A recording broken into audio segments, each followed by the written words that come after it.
மூன்றாவது செய்தி. காணாமல் போன ஆட்கள் பற்றிய அலுவலகத்தின் ஏற்பாட்டில் யாழ்ப்பாண மாவட்ட செயலகத்தில் நடைபெற்ற காணாமல் ஆக்கப்பட்டோருக்கான சர்வதேச தின நிகழ்வுக்கு எதிராக முன்னெடுக்கப்பட்ட போராட்டம் காணாமல் ஆக்கப்பட்டோரின் உறவுகளுக்கும் அரசாங்கத்தின் உள்நாட்டு பொறிமுறைகளுக்கும் இடையிலான ஆழமான நம்பிக்கையின்மையை மீண்டும் வெளிப்படுத்தியுள்ளது. வடக்கு கிழக்கு வலிந்து காணாமலாக்கப்பட்டோரின் உறவுகள் தமது உறவுகளுக்கு என்ன நடந்தது, அவர்கள் எங்கு உள்ளனர், காணாமல் ஆக்கப்பட்டமைக்கு பொறுப்பானவர்கள் யார் என்ற கேள்விகளுக்கான உண்மையான பதில்களையே நீண்ட காலமாக கோரி வருகின்றனர்.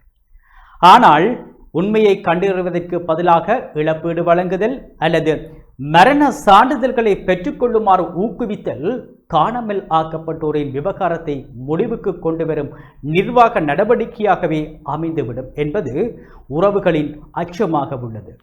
இழப்பீடும் வேண்டாம், மரண சான்றிதழும் வேண்டாம் என்ற போராட்டக்காரர்களின் நிலைப்பாடு நிதி உதவியை முழுமையாக நிராகரிப்பதாக மட்டும் பார்க்கப்படக்கூடாது.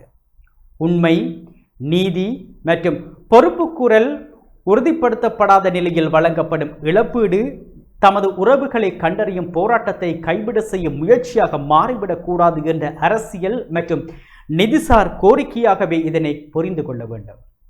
மாவட்ட செயலக நுழைவாயிலில் போராட்டக்காரர்களுக்கும் போலீசாருக்கும் இடையில் ஏற்பட்ட இழுபறி நிலை இவ்விவகாரத்தின் உணர்வுபூர்வமான தன்மையை காட்டுகின்றது. பாதிக்கப்பட்ட குடும்பங்களின் குரலை கேட்பதற்கும் அவர்களுடன் வெளிப்படையான கலந்துரையாடலை நடாத்துவதற்கும் பதிலாக பாதுகாப்பு அணுகுமுறை முன்னிலைப்படுத்தப்படுமானால் அது ஏற்கனவே நிலவும் நம்பிக்கையின்மையை மேலும் அதிகரிக்கக்கூடும். காணாமல் போன ஆட்கள் பற்றிய அலுவலகம் சட்ட ரீதியாக உருவாக்கப்பட்டிருந்தாலும் அதன் விசாரணைகளின் முன்னேற்றம், கண்டறியப்பட்ட உண்மைகள் மற்றும் பொறுப்புக்கூறலை நோக்கிய நடவடிக்கைகள் தொடர்பில் தெளிவான முடிவுகள் வெளிப்படுத்தப்பட வேண்டும்.